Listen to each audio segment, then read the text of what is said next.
Maybe. Hi. Welcome. Happy Wednesday, November 2nd. Welcome to Prasada Talks Gratitude. My name is Meg Townsend. I'm a whole being guide with Prasada, and I am thrilled to introduce you to and just have this opportunity to listen to you speak and share some thoughts on gratitude today. So this is Francine Bonjour Carter. Welcome, welcome. Tell us a little bit about, well, first, let me tell you how I know Francine. Yeah. How did we even meet? Our paths have crossed multiple times over the years, I think. Yeah. And I think we have overlapping communities. different women's circles and Yeah. different nature connecting programs. And I had the opportunity to go to Francine's once and make my own rattle. That was That's a right. powerful experience. So I don't even know how we first met, Francine, but your words and your letters and your writing have just really touched and inspired me for years now. So I'm really thrilled that you're coming on board to join us for this month of gratitude and bring your gifts to some of our programming this month, and just bring your inspiring words to our hearts today. So tell us a little bit about you. Thank you. So my name is Francine, and as you might hear, I am French, and I live just outside of Philadelphia with my husband and our two teenager children, which makes for a not boring household, and a few pets.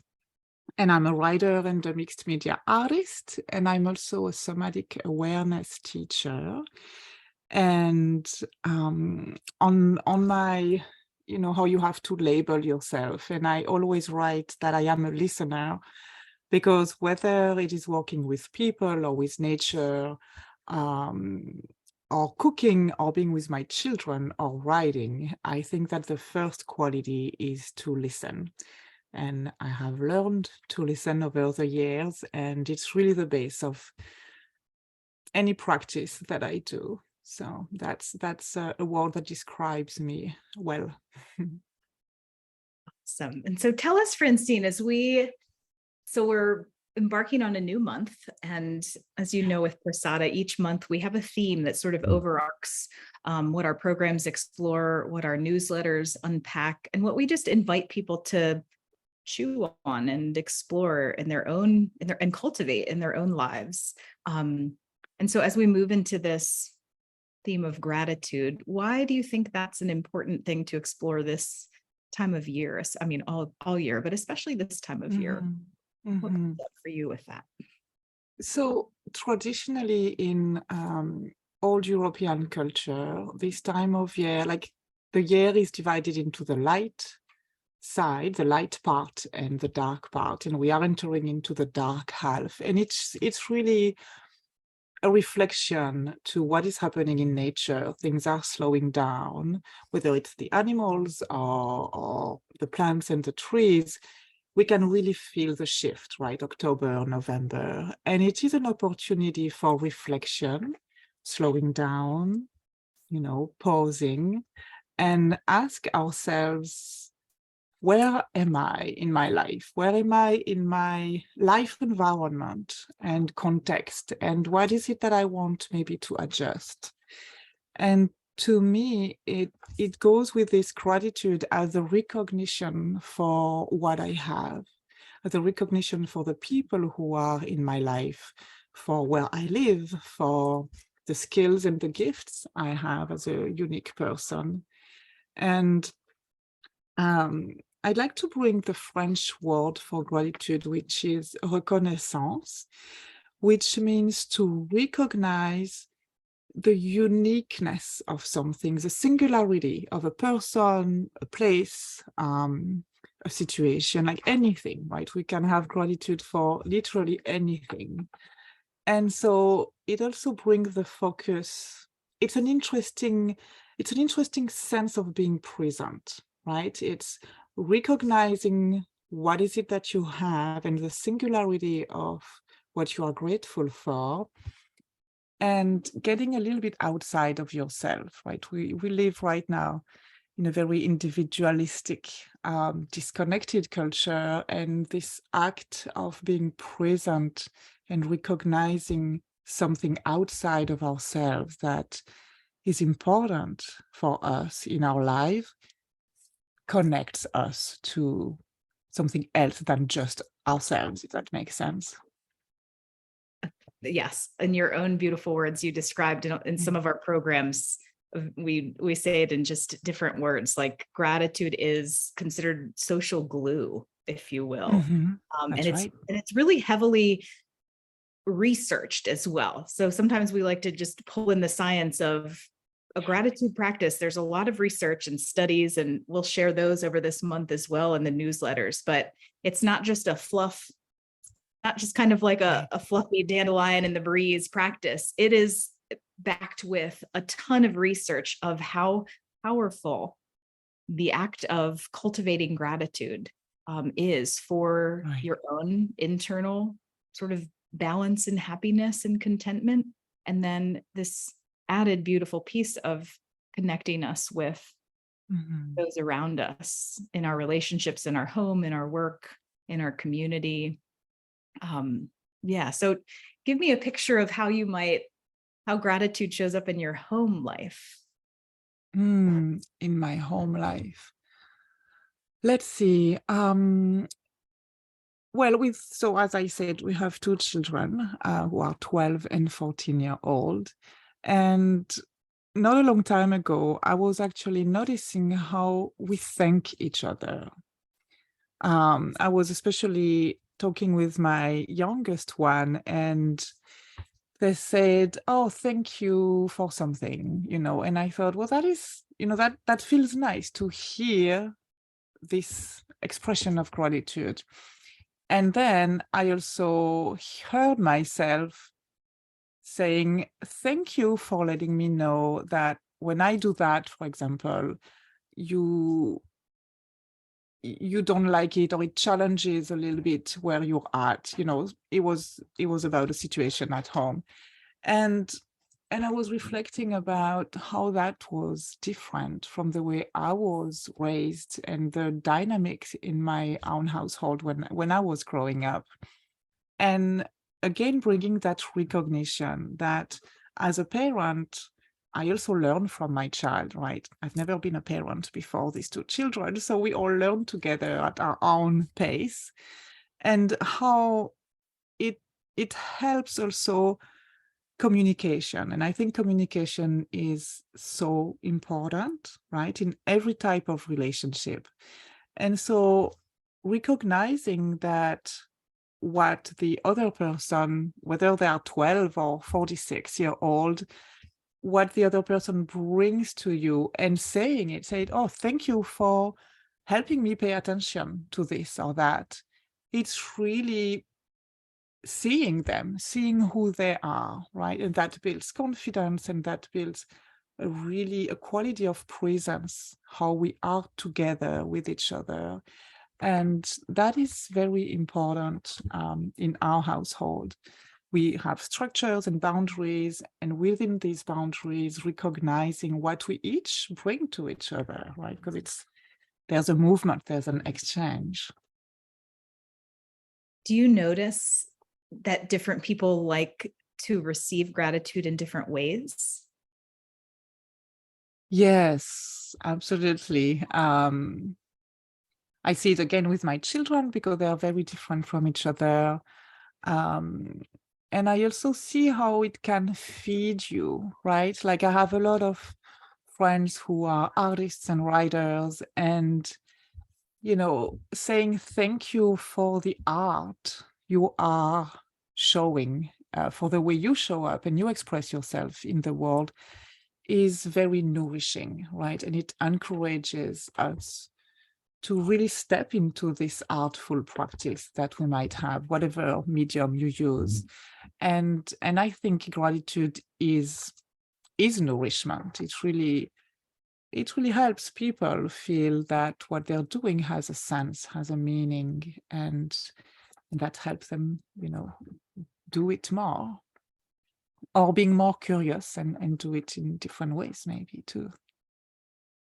As you speak, I'm having this like sometimes imagery comes to me, and I'm having this imagery of like the soil of our relationships, and gratitude are these different nutrients that we Yes, add to it. The nourishing, I love that gratitude is nourishing for ourselves right. and for our relationships. That resonates a lot with me. I love that word too.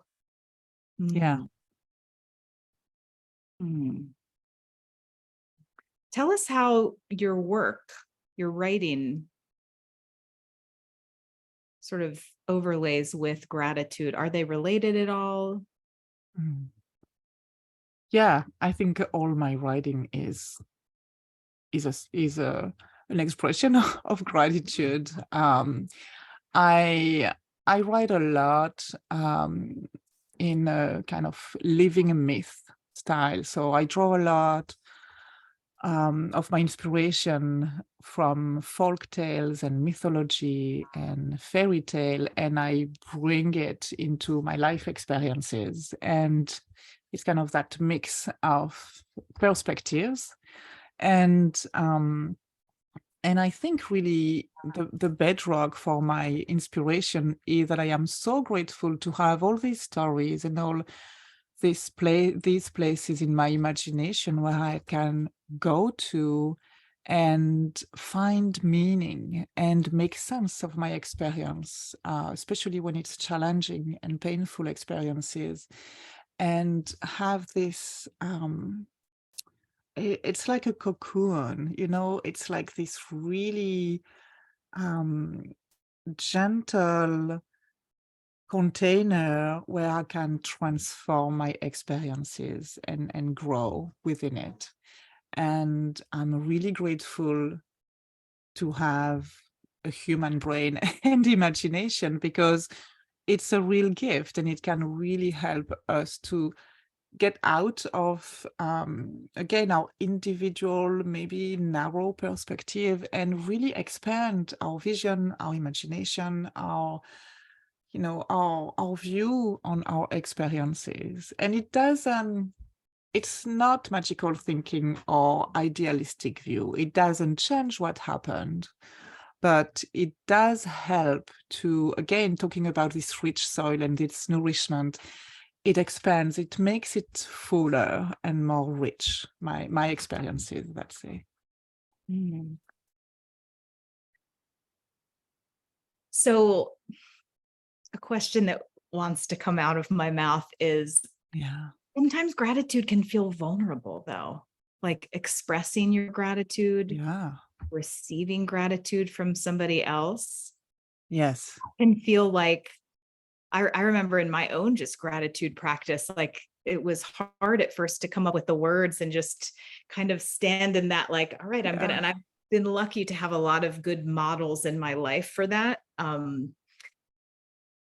But yeah, just to sort of have that moment of just like, here, I'm gonna open my heart and thank you for this Yes. thing that you've done for me, or this way that you've supported me, or dot dot dot, fill in the blank. So what's a good starting step if it feels like too much to be like, thank you this Yeah. person for changing my life in this way? Maybe that feels like a little too much right off the Mhm. bat. So what would be like a good baby step, to Yeah. a titrated step to get us, dipping our toes in gratitude if we're new to gratitude? Yeah. It is shaky, right? It is very vulnerable, but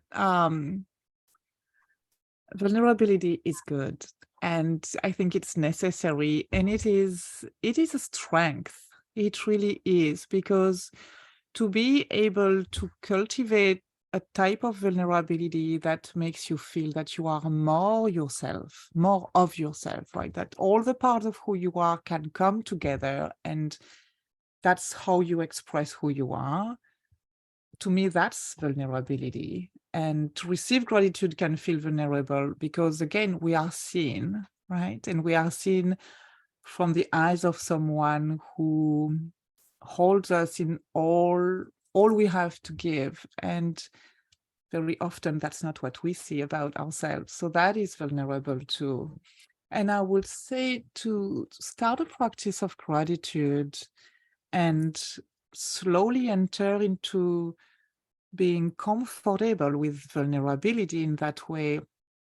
For me, what helps is to be grounded. And the way I am grounded is to be in my body.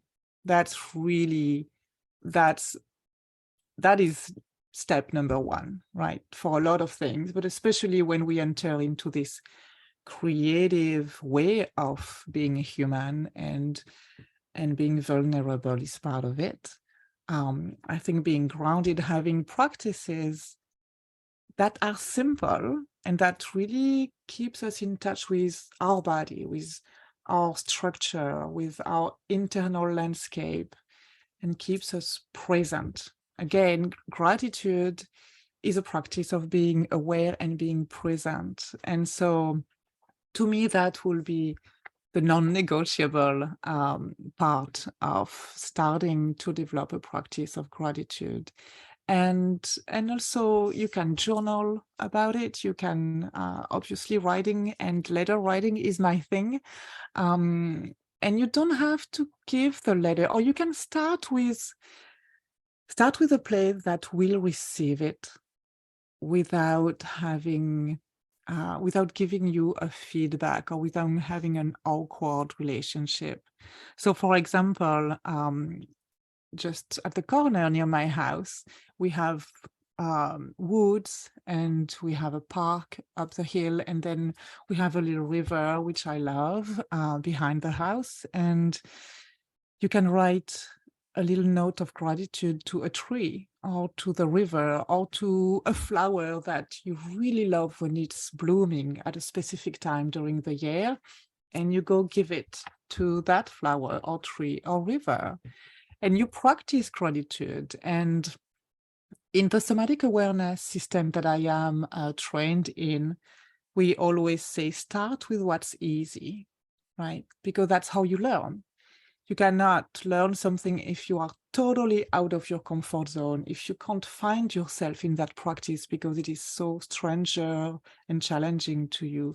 So start with what's easy and expressing your gratitude to a tree, a plant, a place, maybe your house, right? And you put that little note in that place. You will feel good. You will feel that you have given your gratitude, and you don't have that shaky vulnerability about, oh my God, what will that person think? What will they say? What will they respond? So you gradually, it's incremental learning, right? And practice. I love that too, because it like Mother Nature needs our connection and Right. awareness and gratitude as well for all she does for us. And yeah, I love that. And for me, it's also been start with strangers as well.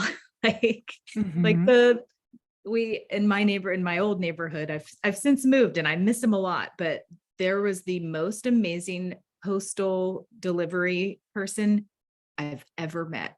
And everybody knew him. There's actually on like the Fishtown Facebook group, people are like, where is he? And they're like, he got moved to somewhere else. And hundreds of people knew how, just like, he knew all of our names. He was just always in a good mood, always like, I'd be walking down the street, not even near my house, and he'd be like, hey, Meg Townsend, amazing human. And so I made it a point a couple times to say, thank you. Like, you are so bright and you make my day better. Yeah.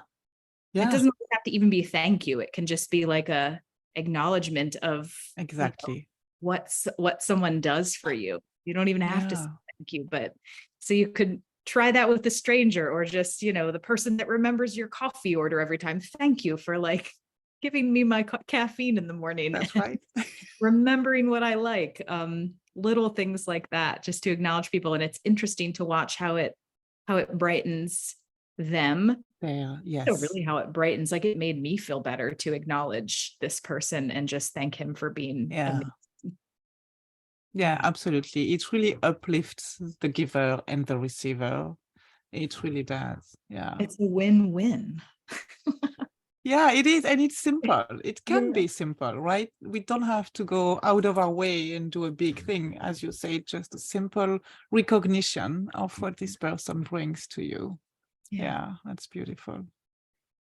So tell us, as we start to just wind down this journey of gratitude today, tell us a little bit more about how writing, and specifically letter writing and gratitude, can overlay and support one another. So letter writing, I could talk hours about letter writing, so I'm gonna be a little brief. But letter writing is very special and it's very different than writing in our journal because we write to someone. And even if we write to someone we do not know, we express a part of ourselves that is really authentic and profound and touching and touched by what we want to write about. And it's a type of connection that really you don't find in any other, hi Cassio, in any other form of communication. And when we start writing dear friend or dear Meg, dear someone, we enter in this out of time and out of space place. And to me, that's where the magic enters, because it's also this connection with a very ancestral practice, right? Handwriting has been around for thousands of years. And we write to someone who will read in the future. And when we handwrite, we are very present in the present right now. So it is really this vortex of all the qualities from past, present, future, from us, from the person to who we are writing. And what we can convey through a letter is very personal. And it is seen as personal. And again, we come to this vulnerability, this like strengthening vulnerability that comes from the heart. And when you read a letter that somebody wrote to you, you can really sense the person on the paper, right? They are right there. If you heard that person's voice in your life, you hear them, you hear the way they speak as you read their words. It is so personalized and personal. And writing letters of gratitude or praise or expressing what is important in our life, what brings us joy or support or nourishment, is really, it's a creative and very simple way to express our gratitude and to convey it to someone. And again, this exchange, right? Always, and this web we can create around our shared emotions and humanness and experiences is very, it's usually very moving. So it so is. And it's been really a gift to watch your letter writing grow and unfold over the years. I still have, so Francine, back in the early pandemic, started Yeah, that writing. was my response to the pandemic. Yeah. Beautiful. And started writing, offering letters to people. That was one of your big offerings. And I still have those letters, and I still have some I haven't opened because some months I was just busy. That's great. But Yeah. this is a gift for me later. And Yeah. later I'll open this, and whatever's inside is what I need to hear then. So I love that. you started as that, and then you've expanded it to this reconnect program where now it's us writing letters, right, to That's right. each other or people we know. And so we're really excited to bring that as our special offering this month of, diving into this experience with you, facilitating this somatic experience, this creative experience of getting grounded. That really resonated. That was because that's how we can overcome fear, right? Is to just be more present and embodied. So getting grounded, and then we'll be creating and and writing letters. Tell us Making a card. yeah, Yeah. tell us a little bit about that experience. Consider this the invitation, everyone, and I'm going to look for the link while you talk, because of course I forgot to pull it up before this. Tell us what we're going Yeah, to do on Saturday the 12th. so it's gonna be really fun and again nourishing. And that's really my goal, is that we are all nourished by this creative experience. So every participant will receive, I have the first pile on my desk, an envelope with a lot of stickers and collage paper that I make here on my art table, and pages of French vintage books that I brought back from France this year, and a lot of different images and stickers. And I have like a signature card where I saw a pocket on the card, and that's where we slip our letters. So we can write more than a little note card. We can write a few pages if we want, and we put it in the card, and we'll make the card together. So I'll lead everybody. You don't need to know anything about art or mixed media. I'll lead you through a very simple practice to make your card. And then we will write a letter, and I will guide everyone through the writing and have a structure that is broad enough so everyone can really write about something unique and personal. And then we'll send our letters to each other, which is also, when you write to someone you don't know, there's a real magic about it. And you don't have expectation. You show up more authentic and natural, because you don't have an already established dynamic or past or history with the person. So you know you will be seen as a writer, you know your words will be received by someone, but you can totally show up the way you want to show up, which is really beautiful. And I can show you, so I made myself one of the cards with the kit that everybody will receive, and it looks like this. This is the one I made this week. So you're going to make something like that. Everybody will have a lot of stickers and book pages and music sheets and all these collage paper that I make, and you'll make your card, and then behind the card you have the stationery paper, and you will write your letter here. So it's really a practice of connecting with ourselves, our creative selves, and with others, and giving beauty. And you will receive a card too, so it's giving and receiving. Yeah, I'm really excited. It's gonna be fun. I'm so excited. I did your Reconnect program this summer, and it was just such a lovely, nourishing is the word of the week, I think, with, or the word of the month with this. Yeah, nourishing experience. Yeah. I still do owe one person a card, but it moved with me, and I will mail it and just be like, yeah. Here's what I think about this. Yeah, it's never too late. And really anything, like when I write my letter, so I used to send this monthly letter to anyone who wanted to receive it, basically. And